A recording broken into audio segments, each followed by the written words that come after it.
खुशियों भरे होली के त्योहार के पीछे एक भयानक राक्षसी का दहन, एक देवता का बलिदान और बच्चों को ले जाने वाली एक और राक्षसी की कहानी। क्या आप जानते हैं कि ऐसी 6 कहानियां छिपी हुई हैं? उत्तर भारत में होली रंगों का त्योहार है, लेकिन दक्षिण भारत में इसे काम दहन क्यों कहा जाता है? खुशी के इस त्योहार में दहन का क्या अर्थ है? और आखिर कृष्ण ने राधा के चेहरे पर रंग क्यों लगाया? क्या आप जानते हैं कि होली के दिन सुबह सुबह ढोल बजाकर और अपनी मर्जी से चिल्लाकर शोर क्यों मचाया जाता है? इस शोर के पीछे छिपी वो राक्षसी कौन है? आइए इस वीडियो में इन सभी सवालों के जवाब जानते हैं। वीडियो को अंत तक जरूर देखें।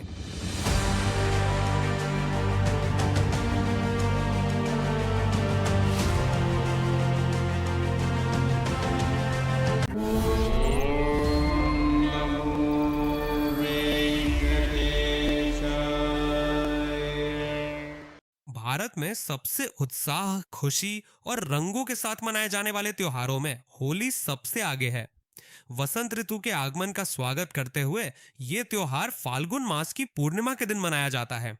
होली को बुराई पर अच्छाई की जीत, प्यार, एकता और मानवीय रिश्तों के मिलन के प्रतीक के रूप में वर्णित किया जाता है। इस त्योहार के पीछे सिर्फ एक ही कहानी नहीं है। भारत के विभिन्न क्षेत्रों के रीति रिवाजों के अनुसार कई पौराणिक कथाएं प्रचलित हैं।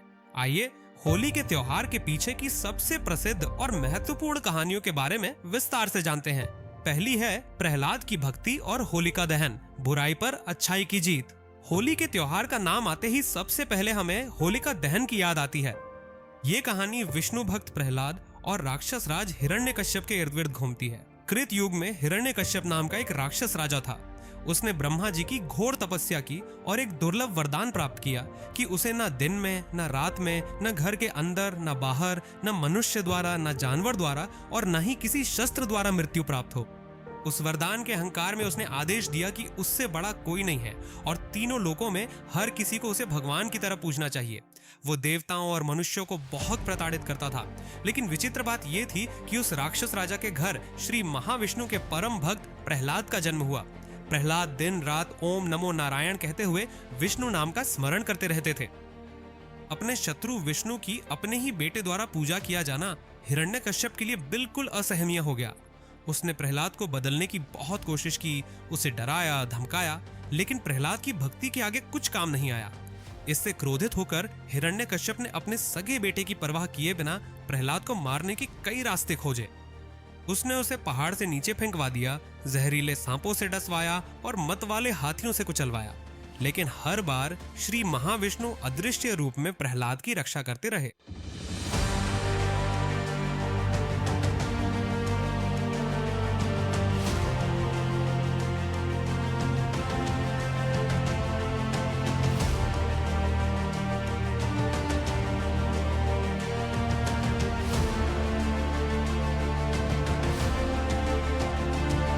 अंत में हिरण्यकश्यप ने अपनी बहन होलिका से मदद मांगी। होलिका को पहले से ही ब्रह्मा जी से एक वरदान प्राप्त था। यदि वो अपने पास मौजूद मायावी वस्त्र ओढ़ ले तो अग्नि भी उसे नहीं जला सकती थी। अपने भाई की इच्छा के अनुसार प्रहलाद को मारने के लिए होलिका ने एक योजना बनाई। वो प्रहलाद को अपनी गोद में लेकर जलती हुई एक बड़ी चिता पर बैठ गई। उसने खुद को आग से बचाने के लिए उस मायावी वस्त्र को ओढ़ लिया, लेकिन यहीं पर ईश्वर की लीला प्रकट हुई। जब चिता जल रही थी तभी अचानक चली एक तेज हवा से होलिका का ओढ़ा हुआ वस्त्र उड़ गया और प्रहलाद को ढक लिया। श्री हरि का नाम जप रहे प्रहलाद का अग्नि कुछ नहीं बिगाड़ सकी, लेकिन वरदान मिलने के अहंकार और दुर्भावना के साथ चिता पर बैठी होलिका उस आग में जलकर भस्म हो गई। इस प्रकार बुरी प्रवृत्ति वाली होलिका के दहन और सच्ची भक्ति वाले प्रहलाद के जीवित बच जाने के उपलक्ष्य में इस त्योहार का नाम होली पड़ा। होली के त्योहार से एक रात पहले अलाव जलाकर होलिका दहन मनाया जाता है। इसका अर्थ है कि हमें अपने भीतर के अहंकार और बुरे विचारों को अग्नि में जलाकर पवित्र मन से नए जीवन की शुरुआत करनी चाहिए। उसके अगले दिन रंगों का त्योहार खुशी खुशी मनाया जाता है। दूसरा कारण राधा कृष्ण की रंग लीला है, जो प्रेम का प्रतीक है। होली का मतलब ही है एक दूसरे पर रंग डालकर खुशी से मनाए जाने वाले इस रिवाज के पीछे देवादिदेव श्री कृष्ण और राधा की सुंदर प्रेम कहानी छिपी है। श्री कृष्ण के बचपन में जब वे वृंदावन में बढ़ रहे थे, तब पूतना नाम की राक्षसी ने उन्हें अपने दूध के माध्यम से जहर देकर मारने की कोशिश की थी। उस जहर के प्रभाव के कारण कृष्ण की त्वचा का रंग नीला पड़ गया था। लेकिन भागवत के अनुसार कहा जाता है कि कृष्ण जन्म से ही नीले रंग के थे।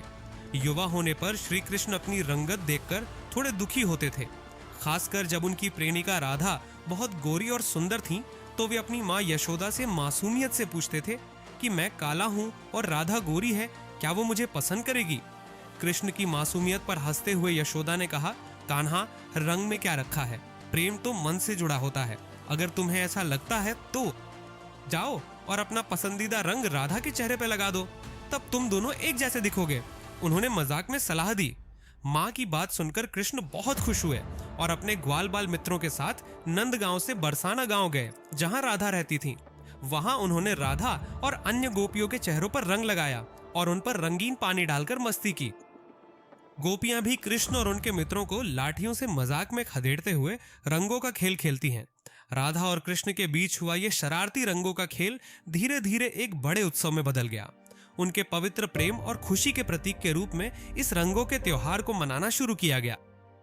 उत्तर भारत में विशेष रूप से मथुरा, वृंदावन और बरसाना क्षेत्रों में होली का त्योहार एक सप्ताह तक बड़ी धूमधाम से मनाए जाने का मुख्य कारण यही है।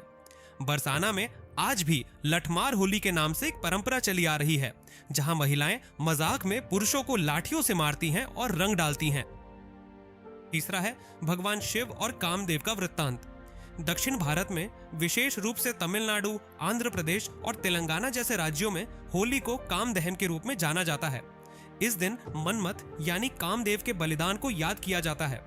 दक्ष यज्ञ में सती देवी के आत्मदाह के बाद भगवान शिव वैराग्य धारण कर कठोर तपस्या में लीन हो गए थे।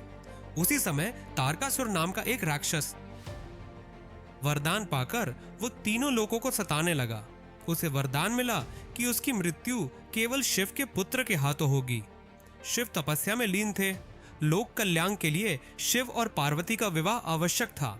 तब देवताओं ने शिव की तपस्या भंग करने कामदेव मन्मथ को भेजा। मन्मथ ने शिव पर पुष्प बाण चलाया।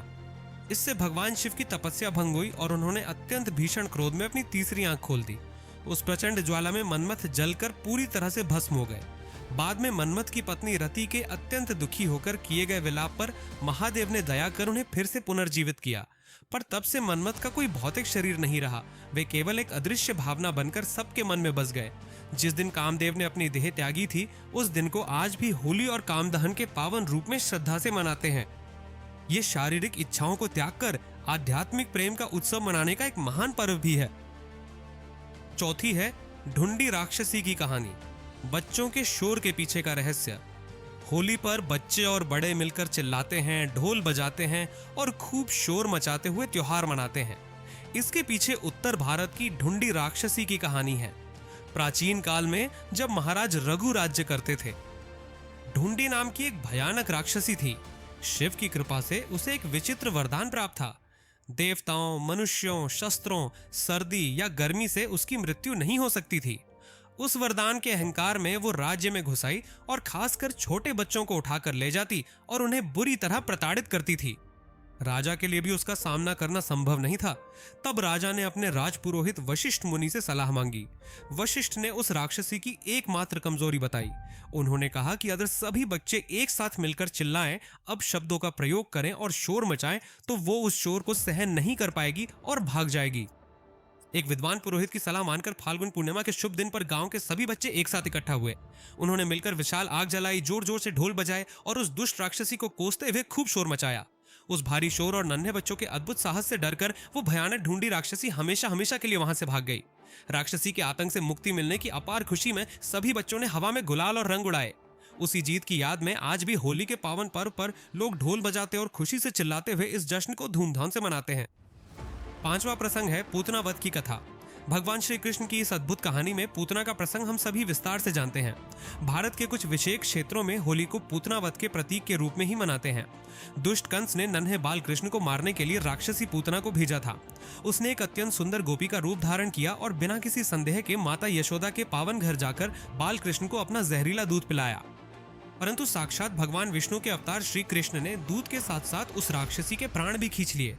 तब वो अपने असली और अत्यंत भयानक रूप में आकर निर्जीव होकर जमीन पर गिर मरी। उसकी मृत्यु के पश्चात सभी गोपियों ने मिलकर गांव के बाहर उसके उस विशाल शरीर का विधि विधान से दाह संस्कार किया।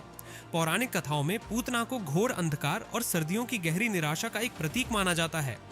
पूतना की मृत्यु को वसंत ऋतु के आगमन के प्रतीक के रूप में देखा जाता है।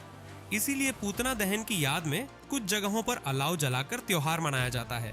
छठा है किसानों का त्योहार। पौराणिक कथाओं से परे ऐतिहासिक और भौगोलिक दृष्टि से देखें तो होली शुद्ध रूप से किसानों का त्योहार है। भारत एक कृषि प्रधान देश है। ये सर्दियों के अंत और वसंत ऋतु की शुरुआत का समय है।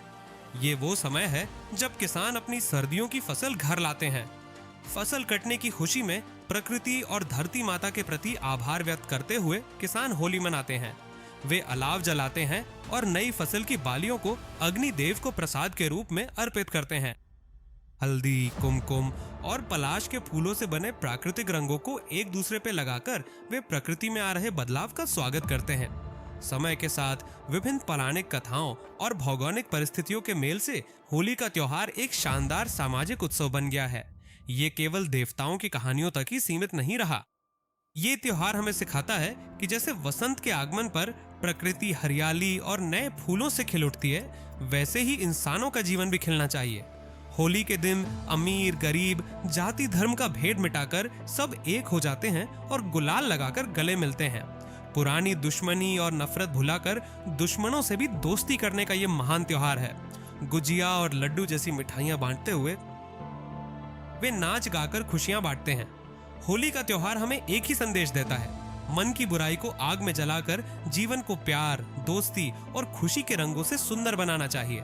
मुझे उम्मीद है कि आपको ये वीडियो पसंद आया होगा। अगर आपको ये वीडियो पसंद आया हो तो इसे लाइक करें और देखने वाला हर कोई अपनी राय कमेंट में जरूर बताएं। आपके कमेंट हमें और भी उत्साहित करते हैं।